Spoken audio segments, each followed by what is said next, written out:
Kerinduan kami pada malam hari ini duduk di bawah kaki Dikau, agar Engkau kiranya mencurahkan kasih sayang dan perhatian-Mu bagi kami, mengisi segala kekosongan hidup kami, terutama dalam hati kami, dengan firman-Mu yang abadi, firman yang kekal, yang dapat menciptakan segala sesuatu dari tidak ada bisa menjadi ada. Kami berterima kasih untuk kesadaran ini Bapa, yang datangnya dari Engkau, sehingga Tuhan kami mau duduk di bawah kaki Engkau Tuhan. Kami pun mau memperhatikan firman-Mu, sebab firman-Mu lah yang memberikan kami kehidupan.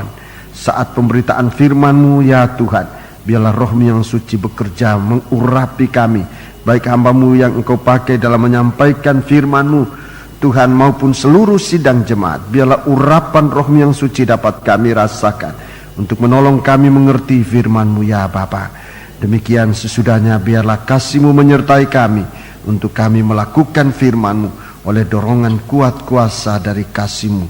Terima kasih Bapa, haleluya. Kuasa-kuasa kegelapan, roh jahat yang selalu mau menggoda, mau mengganggu kami saat pemberitaan firman-Mu, Bapa, kami panggil nama Engkau buat usirkan dia. Di dalam nama Tuhan Yesus Kristus, segala roh jahat, setan, kami ikat, kami perintahkan kamu semua dalam nama Yesus, pergi. Darah Yesus yang berkuasa. Terima kasih Bapa, haleluya. Dalam nama Yesus kami sudah berdoa, haleluya, amin.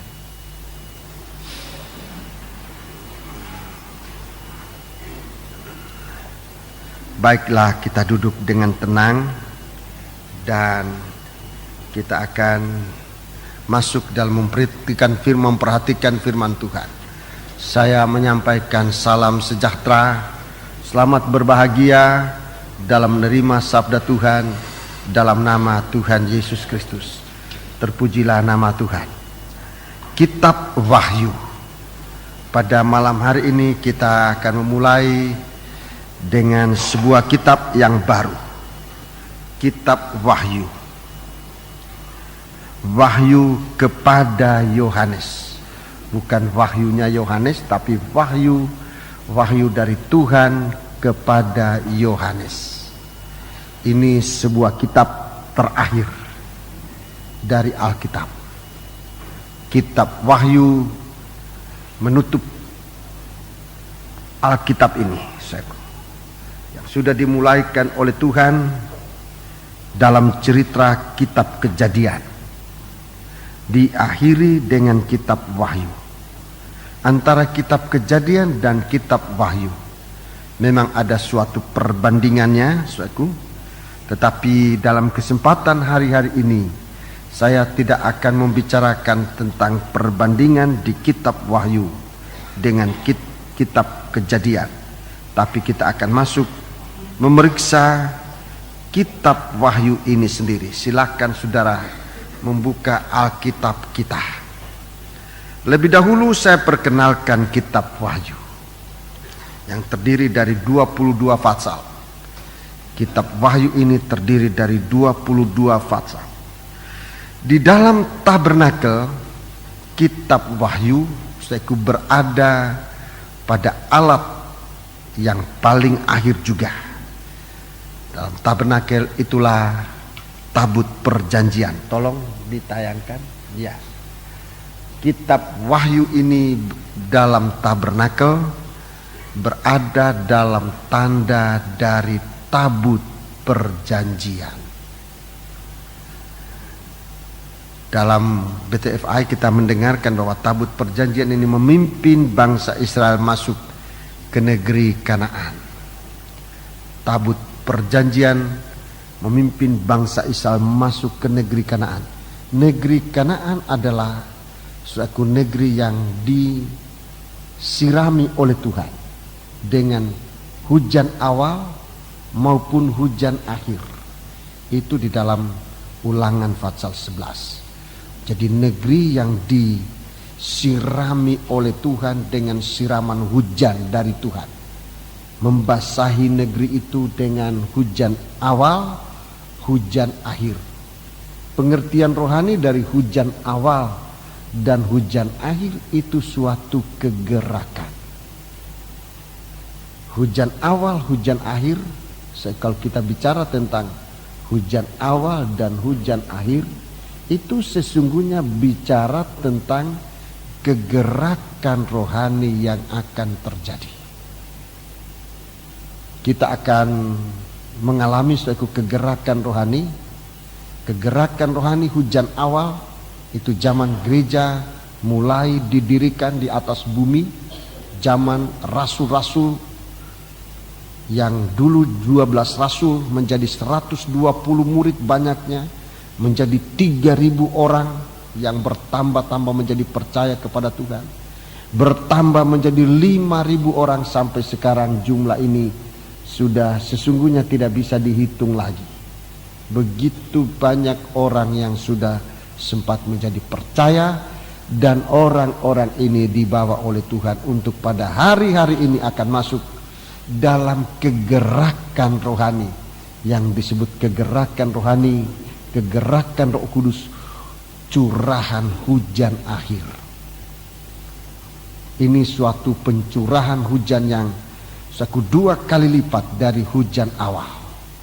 Kegerakan Roh Kudus hujan akhir adalah satu kegerakan besar, 2 kali ganda dari kegerakan yang pernah terjadi waktu gereja mula-mula. Gereja mula-mula sudah masuk dalam kegerakan rohani, sekarang masuk dalam kegerakan Roh Kudus hujan akhir. Itu dalam kitab Ulangan. Lebih baik saya tunjukkan ini supaya untuk menjelang kita masuk dalam pembukaan kitab Wahyu ini kita tahu arah tujuan kita. Sebagaimana tabut itu arahnya ke Kanaan, kita menjadi mengerti bagi kita Kanaan itu sekarang adalah negeri kegerakan. Ulangan Fatsal yang ke-11. Kitab Ulangan Fatsal yang ke-11. Ini arah. Ulangan Fatsal yang ke-11 ayat 10. Mulai ayat yang ke-10 kita lihat, ini negeri Kanaan, negeri yang menjadi arah dari tabut perjanjian. Kitab Wahyu adalah satu kitab yang ditempatkan dalam tanda dari tabut perjanjian. Mari, Fatsal 11 ayat 10. Sebab negeri kemana engkau masuk untuk mendudukinya bukanlah negeri seperti tanah Mesir, ya, dari mana kamu keluar, yang setelah ditabur dengan benih harus kau airi dengan jerih payah, seakan-akan kebun sayur. Ya, jadi negeri Mesir ini negeri yang diusahakan oleh manusia. Dengan bersusah payah mencari nafkah, mencari uang di dunia ini bukan segampang pemikiran manusia. Lebih sulit dari apa yang dipikirkan oleh manusia. Saudara-saudara, saya kira untuk hal ini saudara banyak mengalami, mengerti oleh karena pengalaman saudara. Apa-apa yang saudara perhitungkan untuk berbuat ini nanti dapat untung sekian banyak, pada prakteknya tidak semudah itu.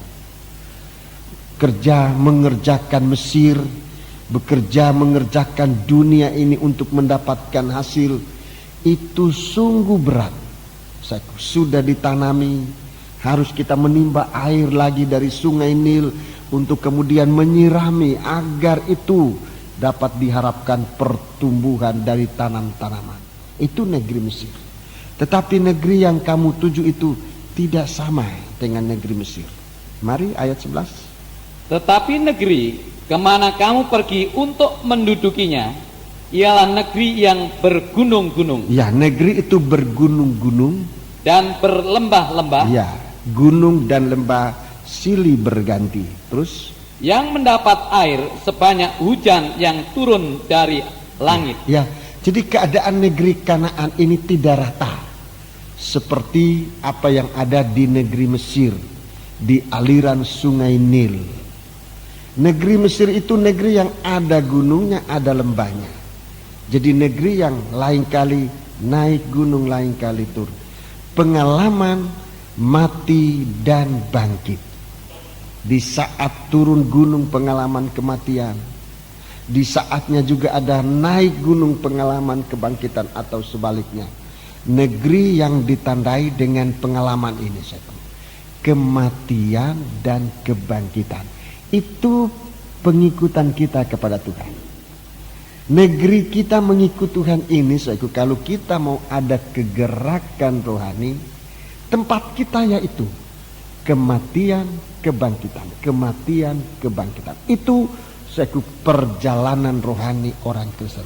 Orang Kristen tanpa pengalaman ini, dia mempunyai hanya pengalaman duniawi, sekalipun dia di dalam gereja.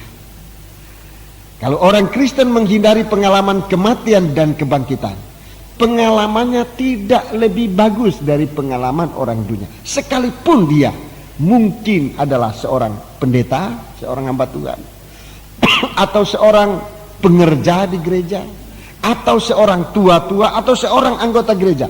Kalau pengikutannya kepada Tuhan tanpa tanda kematian dan kebangkitan, bergunung dan berlembah, saudara-saudaraku, itu sama hidupnya dengan situasi hidupnya orang dunia. Tapi kalau kita mengikut Tuhan, saudaraku, tandanya ialah pengalaman kematian dan kebangkitan. Negeri yang bergunung-gunung dan berlembah-lembah. Negeri yang, perhatikan, mendapat air. Jadi pengalaman kematian kebangkitan itu negeri yang mendapat air sebanyak hujan yang turun dari langit. Sebagaimana seberapa banyak kali kita mengalami pengalaman kematian kebangkitan, sebanyak itu kita mengalami berkat yang turun bagaikan hujan dari langit. Bagaikan hujan dari langit.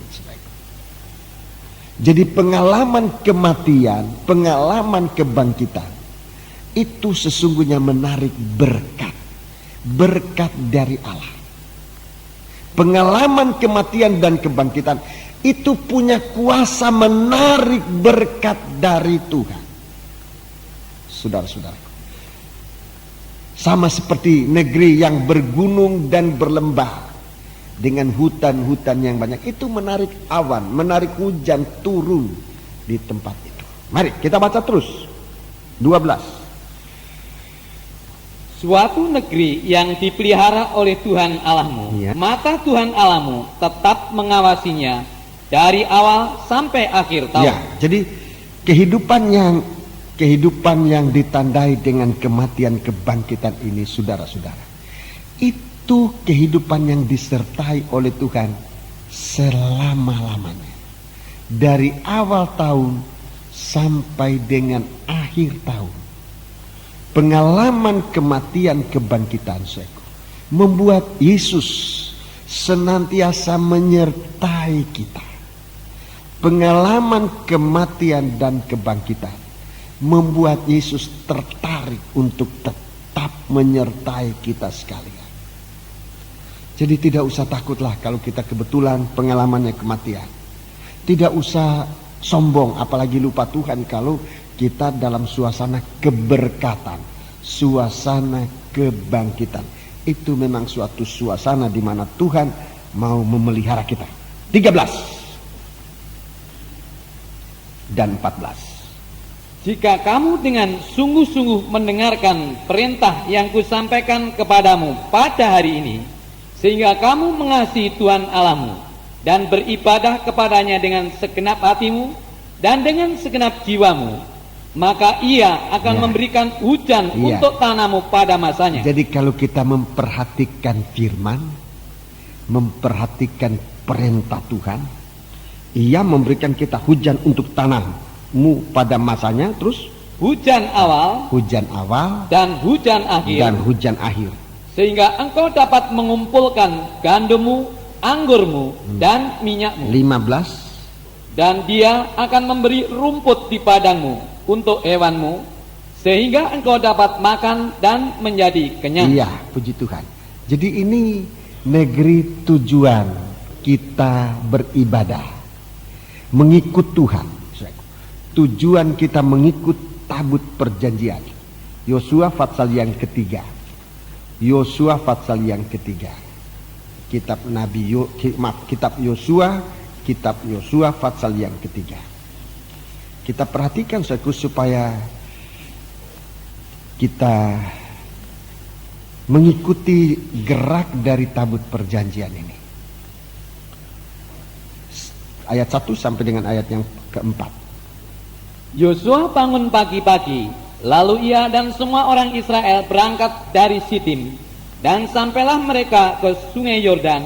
Maka bermalamlah mereka di sana sebelum menyeberang. Iya, terus?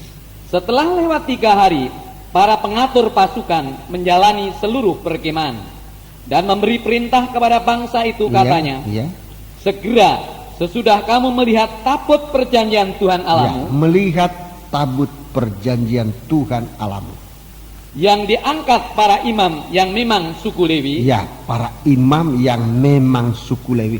Jadi pengangkat tabut ini itu adalah orang-orang pilihan dari orang yang terpilih. Orang Israel itu bangsa pilihan Tuhan. Tapi suku Lewi, suku Lewi ada suku yang terpilih dari antara orang Israel. Pengangkat tabut ini adalah orang yang terpilih dari antara orang-orang pilihan ini.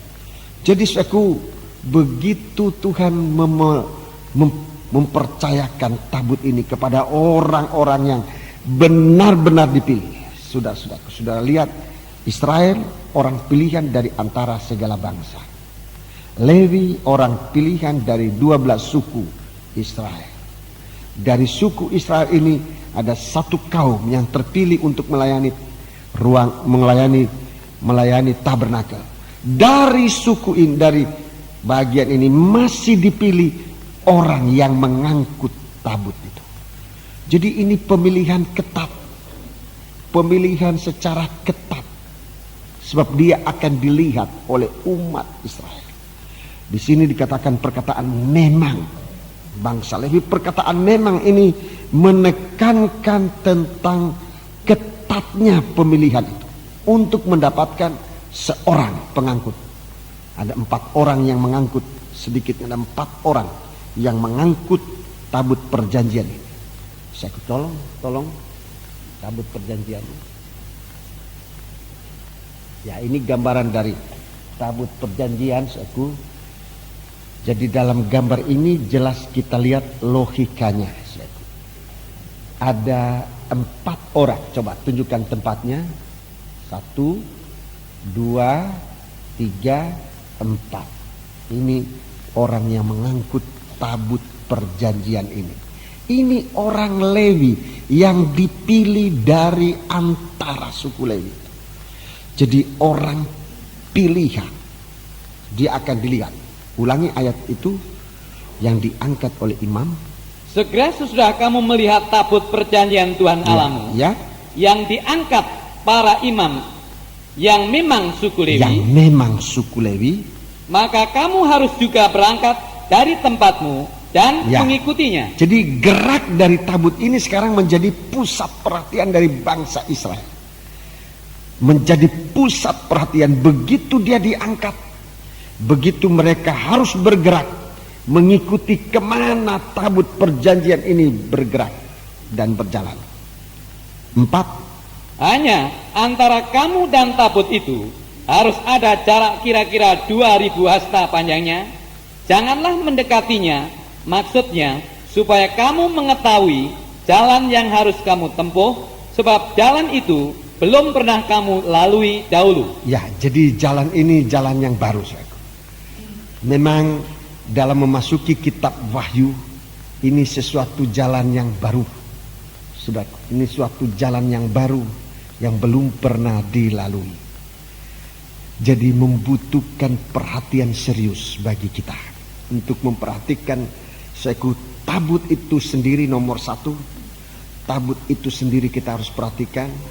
Kemudian kita memperhatikan gerak dari tabut itu. Kemudian kita memperhatikan arah tujuan kemana tabut ini pergi. Ini tabut perjanjian. Kitab Wahyu ini Kitab Wahyu ini menceritakan tentang tabut perjanjian yang memang tersembunyi di dalam bait Allah, nanti akan dibukakan. Jadi jelas bagi kita arah gerak dari tabut perjanjian ini yang membawa bangsa Israel. Dalam Ulangan pasal 11 itu sudah disebutkan arahnya ke Kanaan, ke suatu kegerakan, ke suatu kegerakan rohani. Ada sementara orang, saya tidak mau menghakimi pada kesempatan menyampaikan firman Allah. Ada sementara orang mengatakan bahwa tanah Kanaan itu adalah gambaran dari surga. Tetapi kalau kita melihat, kalau itu dikatakan surga, di surga tidak ada lagi peperangan. Di negeri Kanaan di mana tabut perjanjian ini masuk, masih ada peperangan, perlawanan, mulai dari Yeriko, Ai, ke Gilgal, dan di tempat-tempat lain, sampai bangsa Israel harus mengusir bangsa-bangsa kafir, membersihkan negeri Kanaan dari bangsa-bangsa kafir. Sehingga sebetulnya kegerakan ini suatu kegerakan pertama untuk dapat menguasai negeri Kanaan. Perjanjian Allah, negeri yang berbukit-bukit dan berlembah-lembah, negeri yang diberkati, kegerakan rohani. Bagaimana kita disiapkan untuk masuk dalam kerajaan Allah? Lebih dahulu kita masuk dalam satu kegerakan rohani yang besar, kegerakan Roh Kudus. Sekarang kita sudah menghadapi kegerakan Roh Kudus, hujan akhir. Saudara-saudaraku, jadi kita harus memperhatikan dalam kegerakan Roh Kudus hujan akhir ini, suatu gerakan yang diatur oleh Tuhan, suatu jalan baru, suatu cara baru, saudaraku, yang belum pernah kita alami sebelumnya. Itu sebabnya Tuhan ulangi menekankan supaya kita memperhatikan gerak dari tabut perjanjian itu. Sebab kalau kita melihat, memperhatikan tabut perjanjian, dalam hal ini di sini kitab Wahyu. Kitab Wahyu seringkali kita mikirkan sebagai satu kitab rahasia, kitab yang tertutup. Padahal pengertian sebenarnya dari kitab Wahyu itu bukan rahasia yang ditutup, tapi kitab Wahyu justru rahasia yang dibukakan.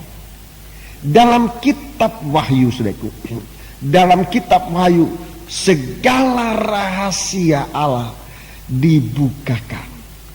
Itu sebabnya, saudaraku, memang sangat membutuhkan perhatian kita untuk pembukaan kitab Wahyu ini. Saya akan mengajak sidang jemaat, saudaraku, bagaikan Yohanes di Pulau Patmos. Dia menerima sidang jemaat, menerima kitab Wahyu, menerima penglihatan ini, kitab Wahyu di Pulau Patmos, di mana dia bebas dari pengaruh dunia. Dia di sana, saudaraku, dalam ketekunannya dia memandang, dia melihat segala rahasia-rahasia ini dibuka oleh Tuhan. Saya ingin mengajak seluruh sidang jemaat. Saya tidak ingin mengecualikan atau hanya menentukan si A dan si B, tapi seluruhnya. Asal saudara mau, yang mau mengerti nanti dalam pembukaan kitab Wahyu ini bersama saya sendiri. Saya sendiri masih harus duduk di bawah kaki Tuhan untuk melihat rahasia-rahasia kitab Wahyu ini. Sehingga saya mengajak saudara menempati tempat seperti Yohanes di Pulau Patmos. Kita tidak usah ke Pulau Patmos. Kita berada di kota Surabaya ini saja, di gereja ini pada hari Selasa yang akan datang, hari Selasa tanggal 6 ya, tanggal 13 Agustus kita berkumpul di sini berpuasa dari pagi jam 9 sebagaimana biasa sampai sore hari, malam hari jam 7 kita berpuasa di sini bersama-sama untuk nomor satu bisa melihat gerak dari tabut perjanjian. Tentu di hari-hari ini banyak kesibukan. Di kampung kita banyak kesibukan membersihkan rumah halaman, karena kita akan memperingati hari kemerdekaan kita. Itu penting, mencari nafkah itu penting, saudaraku. Tetapi saudara-saudara, rasanya lebih penting daripada itu semua kalau kita bisa mengambil waktu duduk. Saudaraku, kalau bisa 3 session kita bisa ikut dari pagi jam 9 sampai jam 12 itu session yang pertama. Jam 9 sampai jam 12 itu yang pertama. Kemudian jam 1 sampai jam 3 yang kedua. Yang keempat, yang ketiga jam 5:30 sampai jam 7. Duduk di bawah kaki Tuhan. Kita mau mendengarkan firman Tuhan. Kita mau berdoa. Kita memuji Tuhan, biar Tuhan menarik perhatian kita. Untuk ada kemampuan mengerti kitab Wahyu ini. Jadi saya undang saudara-saudara, ini sangat penting. Saya percaya selain dari kita mendapatkan pengertian nanti akan firman Allah, itu sekaligus dapat menyelesaikan masalah-masalah yang belum terselesaikan. Firman itu yang dapat menyelesaikan. Jadi saya sekali lagi memberitahukan sekarang ini, saya mengundang saudara. Jika hamba-hamba Tuhan dari luar kota mau ikut bergabung bersama kami, silakan kalau itu memungkinkan. Saudara bisa ikut sepanjang hari atau ambil 1 session atau 2 session, itu tergantung sejauh mana kita mendapatkan waktu. Tetapi saya sampaikan dan anjurkan, jangan sampai ada yang lolos, yang tidak duduk mempersiapkan diri, sebab akibatnya nanti bisa ketinggalan. Untuk mengerti kitab Wahyu, kitab Wahyu ini adalah suatu pembukaan rahasia Allah yang diberikan kepada manusia, dan kita hanya bisa terima bukan dengan kekuatan kita sendiri, melainkan kekuatan dari Tuhan. Jadi ini yang saya sampaikan. Tabut ini dipikul. Mari kita kembali ke kitab Wahyu tadi. Kitab Wahyu.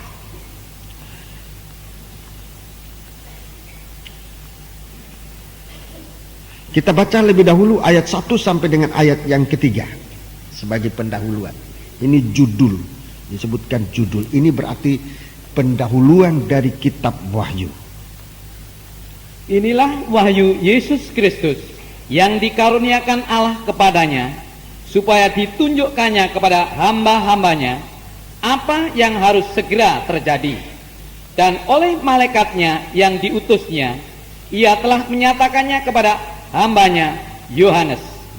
Yohanes telah bersaksi tentang firman Allah dan tentang kesaksian yang diberikan oleh Yesus Kristus, yaitu segala sesuatu yang telah dilihatnya. Ayat 3. Berbahagialah ia yang membacakan. Perhatikan, berbahagialah ia yang membacakan. Dan mereka yang mendengarkan kata-kata nubuat ini, dan yang menuruti apa yang ada tertulis di dalamnya, sebab waktunya sudah dekat. Ya, jadi kitab Wahyu ini, dalam pembukaan kitab Wahyu ini, yang tadi saya katakan bukan suatu rahasia, tetapi suatu pembukaan. Kitab Wahyu ini sesungguhnya suatu pembukaan. Ini sangat erat hubungannya dengan kebahagiaan yang kita alami dalam hidup, mulai dari dunia ini sampai dalam kerajaan surga. Jadi kalau saya menemukan banyak di beberapa masyarakat Kristen, mereka takut membaca kitab Wahyu. Bahkan seringkali kitab Wahyu ini dilarang untuk dibaca. Ini menurut saya ini suatu kekeliruan besar. Sebab dengan membaca dan mendengar dan memperhatikan kitab Wahyu, kita didekatkan oleh Tuhan dengan kebahagiaan. Saya pun tidak akan menahan kitab Wahyu ini. Seberapa yang Tuhan berikan kepadaku kekuatan untuk menyampaikan, itu akan saya sampaikan. Sebab ini merupakan suatu kebahagiaan. Gereja Tuhan mengalami masa-masa yang tidak enak. Gereja Tuhan mengalami masa-masa yang tidak enak. Seperti gereja Tuhan pada waktu hujan awal dulu. Banyak masa sengsara. Kalau rahasia firman tidak dibukakan, kalau kebahagiaan ini tidak diberikan kepada kita, pada saat itu tidak ada orang mampu untuk bertahan sampai dikatakan sebagai pemenang. Mengalami mungkin siksaan, mungkin penderitaan dan sebagainya. Di saat itu kalau kebahagiaan tidak diberikan kepada kita, tetapi untuk menampilkan gereja Tuhan dalam kualitas cemerlang tanpa cacat dan celah. Itu sebabnya kitab Wahyu ini perlu dibukakan, supaya kita ditaruh oleh Tuhan dalam suasana kebahagiaan. Jangan ada seorang pun yang putus asa, yang kecewa dan sebagainya. Di saat itu saudaraku, tidak boleh ada di dalam gereja Tuhan orang yang kecewa, orang yang tersandung. Itu tidak boleh ada. Di saat itu gereja Tuhan tidak memiliki anggota yang tersandung, anggota yang kecewa, tidak ada. Gereja Tuhan akan ditampilkan dalam kualitas prima. Saudara-saudara, menghadapi apapun juga di saat itu, dalam suatu kegerakan yang besar itu, tidak boleh ada sandungan. Kalau terjadi sandungan, terjadi sesuatu hal yang mengecewakan, suatu gereja Tuhan tidak tampil dalam keadaan prima. Orang kecewa itu orang yang paling lemah. Orang tersandung kemudian jatuh itu orang lemah. Dan kualitas gereja Tuhan tidak akan jadi begitu. Termasuk hamba-hamba Tuhan. Untuk tidak tersandung, untuk tidak kecewa, kita dilengkapi oleh Tuhan dengan pembukaan firman, khususnya kitab Wahyu ini, saudaraku, supaya kita menjadi orang yang dibahagiakan oleh Tuhan di saat itu dalam menghadapi apa saja. Seperti zaman gereja hujan awal, Stefanus dilempari batu, tapi dia dalam keadaan bahagia. Lemparan batu bagi dia bukan merupakan suatu siksaan yang harus membuat dia menyangkal Tuhan, tetapi lemparan batu merupakan sinar kemuliaan yang bercahaya. Saudara, dia sudah dilengkapi dengan kebahagiaan. Di saat itu gereja Tuhan, anak-anak Tuhan yang digergaji, saudaraku, yang dibakar, yang diapakan pun, saudaraku, mereka tidak kecewa dan meninggalkan Tuhan, tapi justru mereka menyinarkan sinar kemuliaan. Saat ini, saudaraku, untuk sampai di situ kita harus masuk dalam pendalaman kita akan firman Allah. Rahasia firman Allah akan dibukakan, saudara, sejelas-jelasnya. Kitab Wahyu membukakan sampai kepada, saudaraku, tahta kerajaan Allah. Itu dibukakan oleh Tuhan. Supaya apa? Sekali lagi, maksudnya supaya gereja Tuhan menjadi gereja yang berbahagia. Berbahagialah ia yang membacakan, mereka yang mendengarkan kata-kata nubuat ini, dan yang menurut apa yang ada tertulis di dalamnya. Sudah. Jadi suatu hal yang indah. Coba kita baca dalam surat Petrus. Surat 1 Petrus pasal yang keempat. 1 Petrus pasal yang keempat. Kita melihat suatu ini yang akan terjadi di akhir zaman ini. Oleh Rasul Petrus dia katakan demikian. Suatu penyucian dalam 1 Petrus pasal 3 tentang suasana zaman Nuh diulangi kembali, disebutkan di situ. Sebab Tuhan Yesus mengatakan sama seperti zaman Nuh, demikian juga akan terjadi zaman anak manusia. Terjadi seperti itu.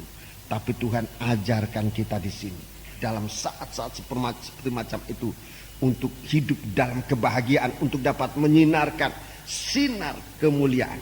Ayat 12. Saudara-saudara yang kekasih, Janganlah kamu heran akan nyala api siksaan yang datang kepadamu sebagai ujian, seolah-olah ada sesuatu yang luar biasa terjadi atas kamu. Ya, jadi saudaraku, gereja Tuhan akan diuji ini, akan dibasuh, akan disucikan dengan nyala api. Untuk menyucikan emas, saudaraku, digunakan api pandai, api dari ahli logam ini, saudaraku. Terus sebaliknya, bersukacitalah sesuai dengan bagian yang kamu dapat dalam penderitaan ya, Kristus. ini menderita bersama Kristus, supaya kamu juga boleh bergembira dan bersukacita pada waktu Ia menyatakan ya, kemuliaannya. Jadi kita dipersiapkan untuk masuk ini, dalam suatu penyucian, untuk masuk dalam kegerakan. Saya mengakhiri kitab surat Yudas dikatakan suatu kemuliaan, penuh kegembiraan di hadapan hadiratnya. Jadi kita dibawa kepada kemuliaan. 14. Berbahagialah kamu jika kamu dinista karena nama Kristus. Ya, kalau dinista karena nama Kristus. Sebab roh kemuliaan, yaitu roh Allah, ya, ada padamu. Ya, roh Allah pada waktu itu dikatakan roh kemuliaan. Waktu siksaan itu roh kemuliaan. Kapan kita bisa menerima roh kemuliaan itu? Jikalau kuasa Allah yang memberikan kita kekuatan, gembira, berbahagia di saat sekalipun terjadi aniaya, kita mengalami kebahagiaan. Itu roh yang keluar, merupakan sinar kemuliaan, roh kemuliaan. Roh Allah ada padamu. 15. Janganlah ada di antara kamu yang harus menderita sebagai pembunuh. Ya, jadi di waktu itu segala dosa sudah, tidak harus ada lagi dalam sidang jemaat. Jangan lagi ada yang pembunuh, apalagi atau pencuri, atau penjahat, atau pengacau. Itu di saat itu orang-orang semacam ini tidak tahan berada dalam sidang jemaat. Orang yang tersandung, orang yang putus asa, orang yang kecewa itu tidak bisa bertahan dalam sidang jemaat. Sebab sidang jemaat akan ditingkatkan pada kualitas yang sama dengan kualitas dari Yesus Kristus dalam kemuliaan. 16. Tetapi ya, jika ia menderita sebagai orang Kristen, ya, jika menderita karena saudara orang Kristen, karena orang Kristen, maka janganlah ia malu, melainkan hendaklah ia memuliakan Allah ya, dalam nama Kristus itu. Ya, saat itu saudaraku, kalau kita dalam kesukaan karena firman Allah, berbahagia karena firman Allah, saudaraku, di saat itu kita ada kemampuan untuk tidak malu mengaku nama itu. 17. Karena sekarang telah tiba saatnya penghakiman dimulai. Ya. Dan pada rumah Allah sendiri yang harus pertama-tama dihakimi. Ya, jadi gereja Tuhan mulai masuk pada penyucian ini. Pada penghakiman, pada penyucian. Memilih orang-orang yang memang bangsa Lewi, yang memang dipercayakan untuk memikul tabut ini. Dan kita mendapat kepercayaan untuk menampilkan tabut ini. Ini pilihan Tuhan. Nanti sudah akan lihat, akan banyak orang ingin tetapi tidak bisa. Sebab ini hanya bisa dikerjakan oleh orang pilihan Tuhan. Jadi bukan saya memilih, bukan si A yang memilih, bukan diri kita sendiri juga. Tetapi kalau Tuhan memilih kita, saya mohon pengertian kita. Jangan menolak pilihan Allah. Sebab akan datang saatnya, sekalipun mau, tetapi kalau tidak mendapat kemurahan Allah. Oleh sebab setelah dites oleh firman Allah, dia tidak full dalam kebahagiaannya dalam firman Allah. Dia tidak akan tahan nanti dalam menerima suatu ujian akhir. Suatu penyucian yang dimulai dari rumah Allah. Mulai dari sidang jemaat. Jadi kegerakan ini mulai dari sidang jemaat. Perhatikan, baca terus. Dan jika penghakiman itu dimulai pada kita, Ya, kalau penghakiman itu dimulai dari kita, bagaimanakah kesudahnya dengan mereka yang tidak percaya pada Injil Allah? ya, bagaimana nanti kalau penghakiman itu sampai kepada orang yang tidak percaya Injil Tuhan? 18. Dan jika orang benar hampir-hampir tidak diselamatkan, Orang benar hampir-hampir tidak diselamatkan. Orang benar yang tidak mau meningkat pada penyucian, yang tidak mau masuk pada api penyucian, itu tidak bisa diselamatkan. Orang benar hampir-hampir tidak diselamatkan. Terus, apakah yang akan terjadi dengan orang fasik dan orang berdosa? 19. Karena itu, baiklah juga mereka yang harus menderita karena kehendak Allah, Iya, menyerahkan jiwanya dengan selalu berbuat baik kepada pencipta yang setia. iya, sudah perhatikan ini. Jadi kitab Wahyu dibukakan, rahasia kerajaan surga dibukakan di akhir zaman. 2 kali kerajaan surga ini sudah dipamerkan oleh Tuhan. 2 kali. 2 kali. Yang pertama kali kepada Musa. Wahyu ini, kerajaan surga ini, rahasia kerajaan surga ini dipamerkan oleh Tuhan kepada Musa di atas gunung. 40 hari 40 malam lamanya. Musa memperhatikan kerajaan surga. Dia melihat segala sesuatu kerajaan surga ini. Tuhan perintahkan kepada dia, bangunlah sebuah rumah, sebuah tempat bagiku, supaya aku diam di tengah-tengah bangsa Israel. Dan Musa, begitu dia turun dari gunung, dia memerintahkan untuk membangun tabernakel, tempat ibadahnya bangsa Israel. Di sana Tuhan bertahta di tengah-tengah bangsa Israel. Ini yang pertama kali. Ini Tuhan sudah bukakan. Kedua kali kepada Yohanes. Kedua kali kepada Yohanes, Rasul Yohanes. Ya. Ini yang kedua kali. Tuhan bukakan rahasia ini kepada Rasul Yohanes. Kita baca ayatnya. Yang tadi saudaraku ayatnya, ayatnya Keluaran 25 ayat 8 dan ayat 9 itu kepada Musa Tuhan tunjukkan kerajaan surga dan perintah Tuhan. Yang kedua kali kepada Rasul Yohanes.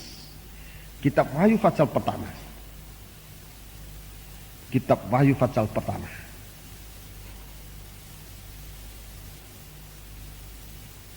Kita baca ayat 9. Aku Yohanes, Ya. saudara dan sekutumu dalam kesusahan, Ya, saudara dan sekutumu dalam kesusahan.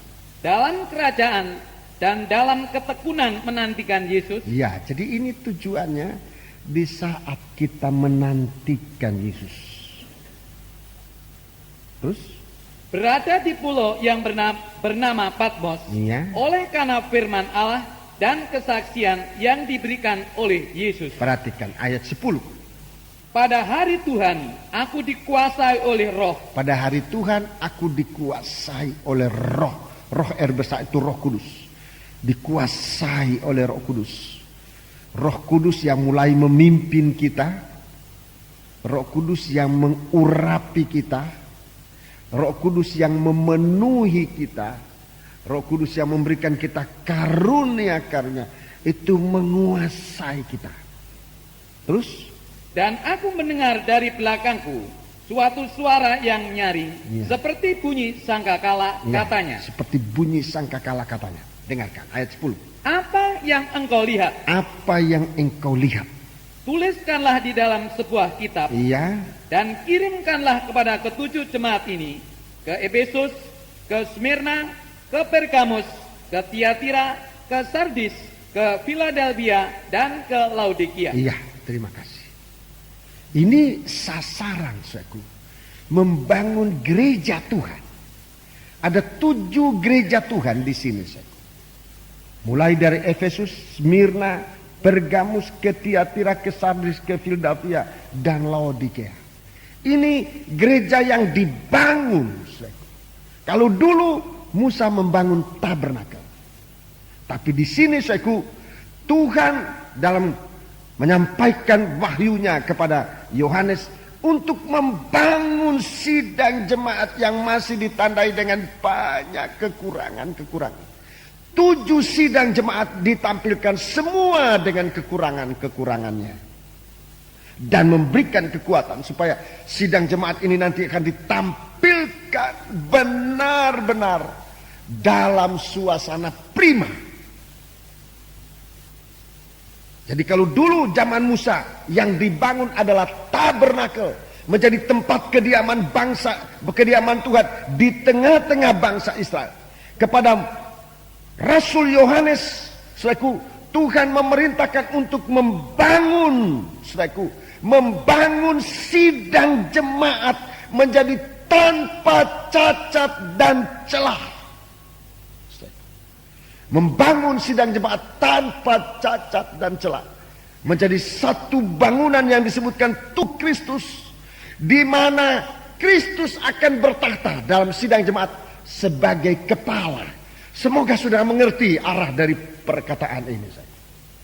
Jadi firman Allah yang disampaikan di hari-hari ini, yang ditiupkan bagaikan trompet yang harusnya dibunyikan nyaring itu, untuk membuat sidang jemaat yang banyak kekurangan. Kita sudah menjadi anggota sidang jemaat, kita sudah menjadi orang Kristen, tetapi masih banyak kekurangan kita. Kitab Wahyu, merupakan trompet Allah yang ditiupkan untuk mengatasi segala kekurangan-kekurangan dari kita semua ini. Sehingga saatnya nanti tidak harus ada lagi orang saling menghakimi, saling menuduh. Tidak ada. Dalam kegerakan rohani nanti tidak ada lagi kesempatan untuk saling menuduh, untuk saling kecewa, untuk saling tersandung. Tidak ada. Orang semacam itu tidak akan masuk dalam kegerakan itu. Orang yang gampang tersandung, gampang menjadi sandungan, saudaraku, yang tidak mau dikoreksi oleh firman. Koreksi firman Allah dalam kitab Wahyu ini, saudaraku, untuk mengembalikan kita dalam posisi yang sebenarnya sebagai orang yang dibangun menjadi rumah Allah. Coba kita baca dalam surat Efesus pasal 4. Dalam surat Efesus pasal 4. Ini kerinduan Tuhan dalam membukakan rahasia bagi kita sekarang. Efesus pasal 4. Ayat yang ke-10. Ia yang telah turun, ia juga yang telah naik jauh lebih tinggi daripada semua langit untuk memenuhkan segala sesuatu. Ya, jadi dia yang tampil ini dengan stempel. Dia ini, ia yang telah turun, ia juga telah naik jauh lebih tinggi. Ini Kristus sebagai kepala. Dengan pengalaman turun, itu artinya pengalaman kematian. Ia yang telah turun, ia dalam ayat 9 katakan ia telah turun sampai bagian bumi yang paling bawah. Itu ayat 9. Ia turun sampai bagian bumi paling bawah. Ini pengalaman kematian, pengalaman sengsara yang paling sengsara. Tidak ada orang yang sengsara lebih dari Yesus sengsara. Saudara-saudara, kalau saudara sekarang merasa menderita karena mengikut Tuhan, Yesus sudah lebih menderita daripada saudara. Kalau kita katakan kita punya penderitaan yang paling hebat, Alkitab mengatakan bukan penderitaan saudara yang paling hebat. Yesus. Dia sudah turun bagian bumi yang paling di bawah sekali. Kalau ada orang menderita, Yesus sudah menderita lebih sengsara dari saudara. Ini harus menjadi pengertian kita, saudara, dalam pengikutan kita kepada Tuhan, untuk diangkat oleh Tuhan menjadi bagian dari rumah Allah. Yesus menampilkan diri sebagai kepala. Ia ditandai dengan sengsara yang paling sengsara. Tetapi kalau ia naik ke langit yang paling tinggi. Ia telah naik jauh lebih tinggi daripada semua langit untuk memenuhkan segala sesuatu. Jadi ini stempel dari Yesus sebagai kepala. Tanda dari kematian dan kebangkitan. Tanda ini yang diusahakan oleh setan hari-hari ini mau dihapuskan dari gereja Tuhan. Pengajaran palsu berusaha untuk menghapuskan tanda ini dari gereja Tuhan. Dengan mulai selaku menghapuskan tanda kematian. Tidak perlu sengsara bagi Yesus. Ini laku sekali di gereja Tuhan. Ajaran ini sangat laku dan populer dalam gereja Tuhan. Sangat, saudaraku, sangat disenangi oleh gereja Tuhan. Tetapi tanpa sadar bahwa ajaran itu membuat gereja Tuhan menjadi sangat lemah tanpa kekuatan lagi.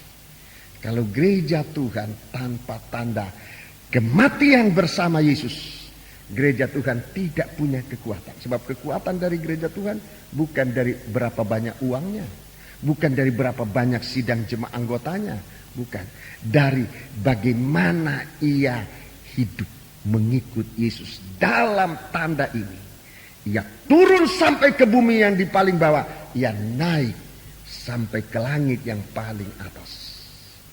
Ini keberhasilan. Ayat 11.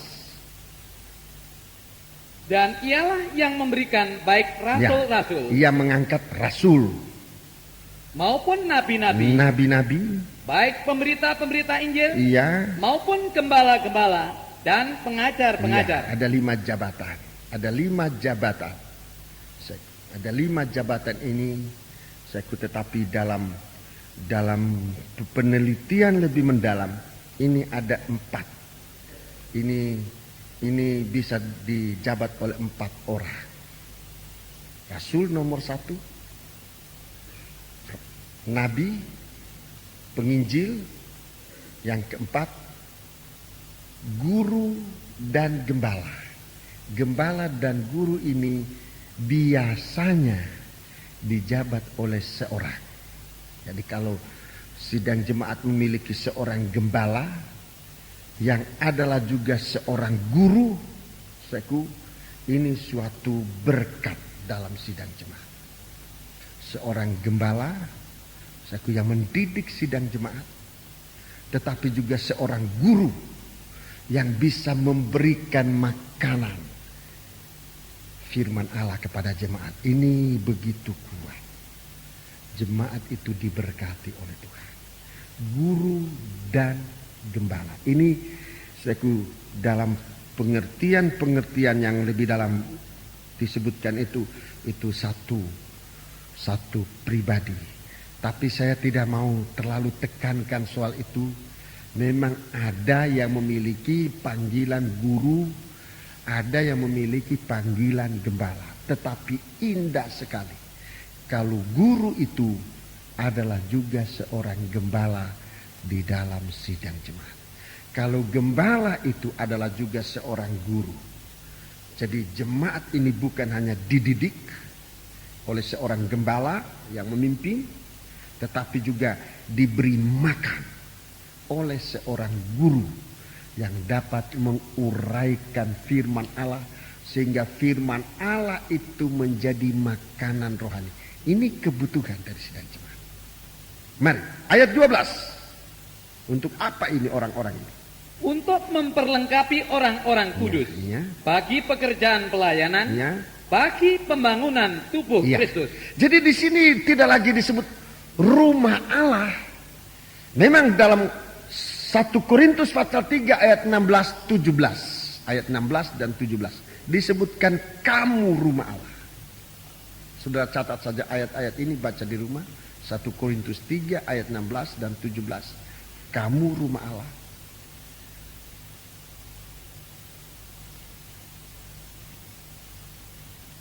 Di sana disebutkan kita ini rumah Allah. 2 Korintus 6 ayat 16 juga disebutkan itu. Tapi di sini yang disebutkan sekarang langsung pembangunan tubuh Kristus. Pembangunan tubuh Kristus. Dengan menyebutkan tubuh Kristus, kita sudah tahu arah tujuan dari Tuhan. Jadi gereja Tuhan akan dibangun menjadi satu tubuh yang disebutkan tubuh Kristus. Tubuh Kristus. Ayat 15 ini ayat yang ke-13.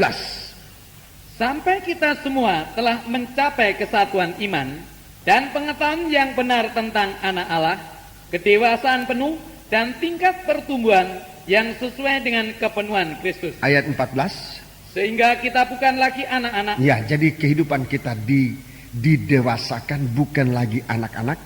Yang diombang-ambingkan oleh rupa-rupa angin pengajaran. Ini yang tadi saya katakan, gereja Tuhan mau dilemahkan oleh berupa-rupa angin pengajaran.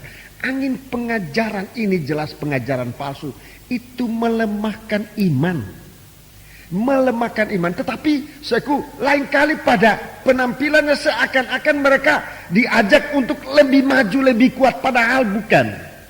Itu coba baca terus. Oleh permainan palsu manusia. Permainan palsu. Dibujuk, ditipu, seakan-akan kita kalau ikut dia kita lebih maju. Bukan lebih maju, tetapi ditipu oleh permainan palsu manusia dalam kelicikan mereka yang menyesatkan. Untuk menyesatkan. 15. Tetapi dengan teguh berpegang kepada kebenaran di dalam kasih. Ya, kita teguh berpegang dalam kebenaran dalam kasih. Kita bertumbuh di dalam segala hal ke arah Dia, Kristus yang adalah kepala. Ya, jadi pertumbuhan ini kepada Kristus yang adalah kepala. Ini pertumbuhan gereja. Saudaraku, perhatikan pelayanan kita ini. Kalau kita mau dikatakan menjadi orang yang dipilih, yang dipercayakan oleh Tuhan untuk memikul tabut perjanjian, pelayanan kita arahnya sekarang ini kemana? Kepada pembangunan tubuh Kristus. Setiap pelayanan, mulai dari saya sebagai gembala, pelayanan gembala harus diarahkan kepada pembangunan tubuh Kristus. Para tua-tua, pelayanan para tua-tua harus diarahkan kepada pembangunan tubuh Kristus. Ini tujuan. Ini tujuan kita. Ini pandangan kita memandang kepada tabut perjanjian, yaitu tubuh Kristus yang sedang dibangun. Pelayanan kita arahkan kepada tubuh Kristus. Seorang penginjil bersaksi di mana-mana, pelayanan keluar apa saja, kita bersaksi.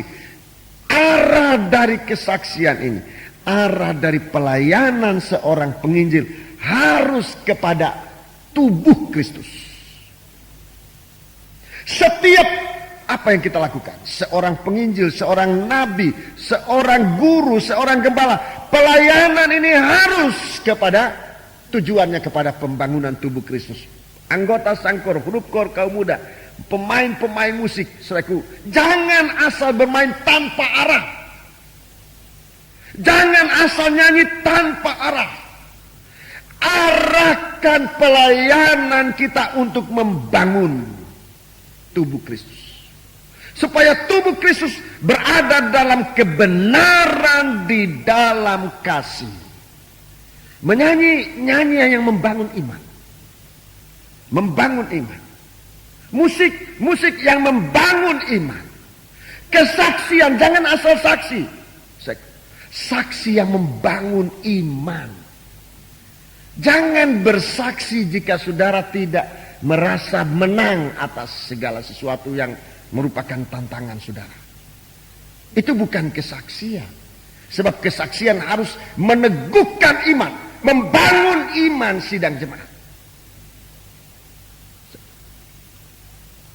Kalau kita dapat berkat, kita bersaksi. Saya bisa dapat mengukur sejauh mana Tuhan memberkati sidang jemaat. Saya lihat dari kesaksiannya. Dan kesaksian yang tidak harus dipaksa atau dibuat-buat, tidak. Tapi dari kesaksian yang benar dari sidang jemaat, yang menguatkan sidang jemaat. Saya sebagai gembala bisa melihat sejauh mana gereja Tuhan diberkati. Diberkati. Sebab kesaksian itu menceritakan tentang kita diberkati oleh Tuhan, kita berkemenangan dan sebagainya. Itu kesaksian. Jangan bersaksi kalau hatimu sakit. Saya bersaksi saudara-saudaraku sebab saya disakitin hati. Kemudian saya sekarang tambah sakit hati sama si A, sama si B. Ini bukan kesaksian. Jangan bersaksi semacam ini. Saudara sedang menghancurkan sidang jemaat.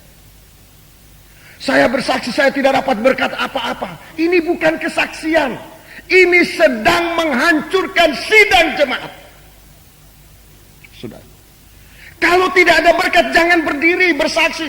Aku saudara-saudaraku tidak dapat berkat. Buat apa berdiri di sini? Saudara sedang dipakai oleh kuasa kegelapan untuk menghancurkan iman dari sekian banyak cobaan. Imannya dikuatkan oleh kesaksian.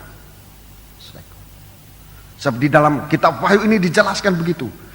Yohanes dia ada dengan firman Allah dan dengan kesaksian yang ada.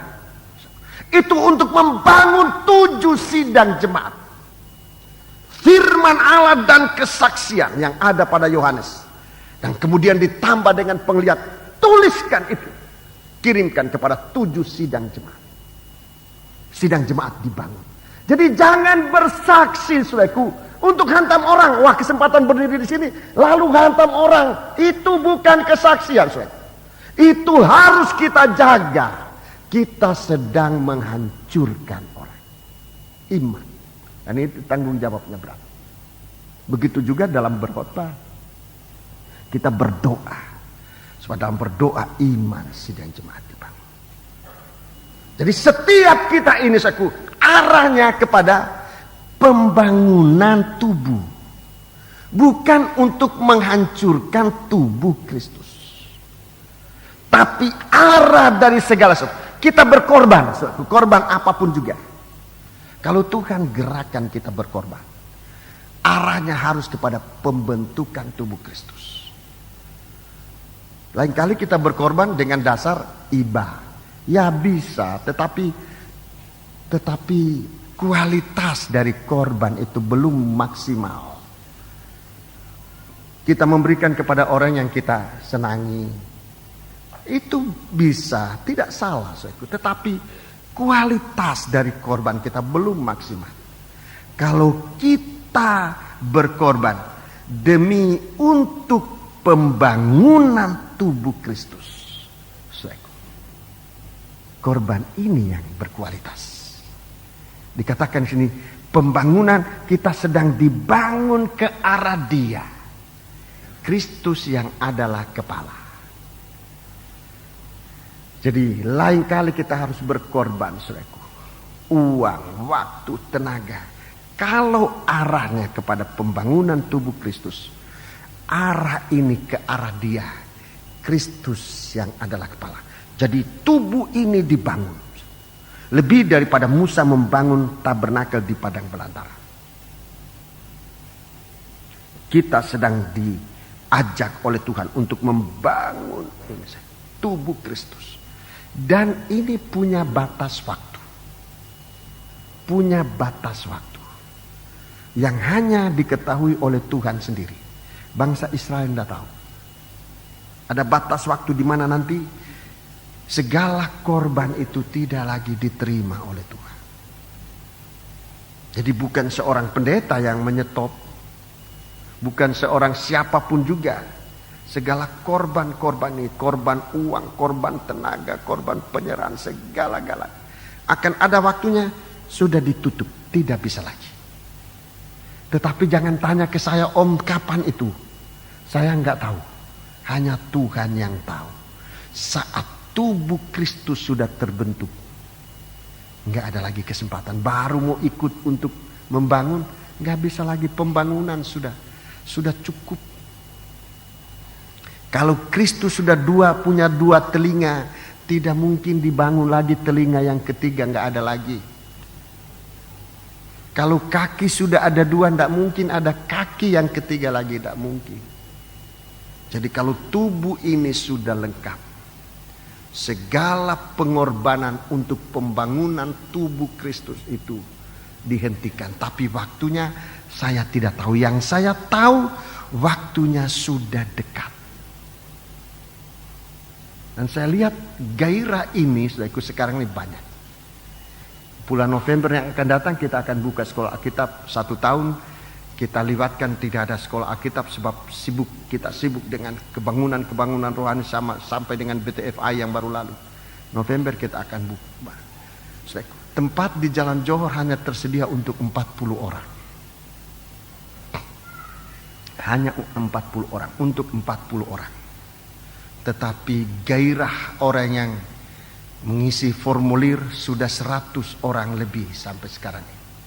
Saya tidak tahu mau dibikin bagaimana nanti, saudara-saudara ini. Kapasitas kita hanya mampu untuk 40 orang.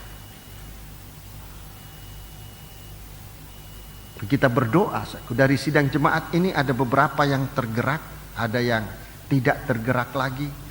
Ini saya tidak bisa untuk menggerak-gerakkan demikian. Sebab untuk pengorbanan ini harus digerakkan dari hati yang digerakkan oleh seperti Yohanes ke Pulau Patmos itu, karena dia dikuasai oleh Roh Kudus. Saudara mungkin tidak bisa ikut sebagai murid, saudara bisa membantu sebab sekolah Alkitab ini ditanggung oleh sidang jemaat Johor Lemah Putra.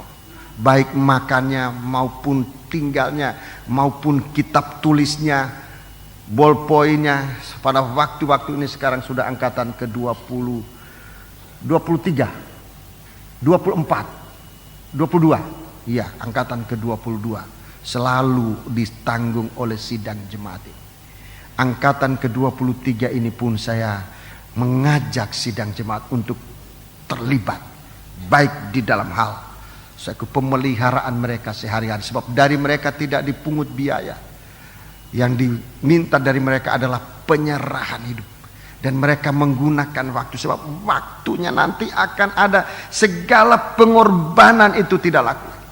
Kita lihat di dalam Keluaran pasal yang ke-35. Keluaran pasal yang ke-35 nanti akan diteriak-teriakan itu. Sekarang teriakan masih diberi kesempatan untuk mempersembahkan persembahan apa saja. Tubuh kita, mempersembahkan uang kita, waktu kita.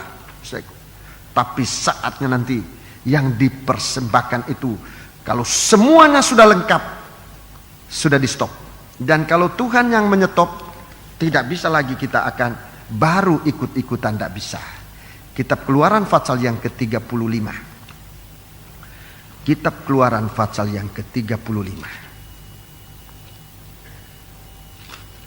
Maafkan, 36 bukan 35, 36. Ini memang dalam satu rangkaian pengangkatan Besaleel dan Aholiab. Dalam melakukan ini, Besaleel dan Aholiab ini membangun rumah Allah. Ayat pasal 36. Sekarang pasal 36 ayat yang ke-4. Dan segala orang ahli yang melakukan seluruh pekerjaan untuk tempat kudus itu, datanglah masing-masing dari pekerjaan yang dilakukannya. Ya, jadi tukang-tukang ini semua orang ahli datang dari pekerjaannya. Dan berkata kepada Musa. Berkata kepada Musa. Rakyat membawa lebih banyak rakyat membawa lebih banyak dari yang diperlukan untuk mengerjakan pekerjaan yang diperintahkan Tuhan untuk dilakukan. Ya, jadi umat Israel mempersembahkan persembahan begitu banyak. Itu terjadinya di padang belantara. Bayangkan, mereka tidak bawa bank, tidak punya bank di padang belantara itu, tidak ada banknya. Tidak punya toko, mereka tidak bawa toko. Waktu mereka keluar dari Mesir itu tidak bawa toko, tidak bawa warung, tidak bawa ladang, tidak bawa apa, semua dia dibawa. Tetapi dalam membangun rumah Allah, saudaraku, mereka sangat diberkati. Ayat 6. Lalu Musa memerintahkan supaya dimaklumkan di mana-mana di perkemahan itu. Supaya dimaklumkan di mana-mana di perkemahan itu. Demikian. Tidak usah lagi ada orang laki-laki atau perempuan yang membuat sesuatu menjadi persembahan khusus bagi tempat kudus. Ya, tidak usah lagi mempersembahkan persembahan. Demikianlah rakyat itu dicegah membawa persembahan lagi. Ya. Ini akan terjadi. Ini nanti akan terjadi. Mau jadi hamba Tuhan sudah tidak mungkin mendapat kesempatan. Mau jadi anggota sangkor sudah tidak ada kesempatan. Mau pemain musik tidak ada kesempatan lagi. Mau jadi apa saja sudah tidak ada kesempatan. Sebab di saat itu gereja Tuhan sudah sedang dalam pembangunan, peningkatan kualitas, pertumbuhan ke arah Dia Kristus sebagai kepala. Tidak bisa lagi. Itu sebabnya kalau mau kerja sekarang, kalau mau berkorban sekarang, sekali lagi, saya tidak tahu kapan itu terjadi nanti. Segala sesuatu di stop. Kalau sekarang kita tidak mempergunakan itu untuk pembangunan tubuh Kristus, di satu waktu kehidupan itu akan dimiliki oleh dunia ini. Harta dimiliki oleh dunia ini. Kepandaian kita menjadi hanya untuk dunia. Tenaga kita hanya untuk dunia. Dan semua hanya untuk dunia. Untuk Kristus tidak punya bahagian. Yang rugi bukan Tuhan. Yang rugi bukan Tuhan. Yang rugi adalah kita sendiri.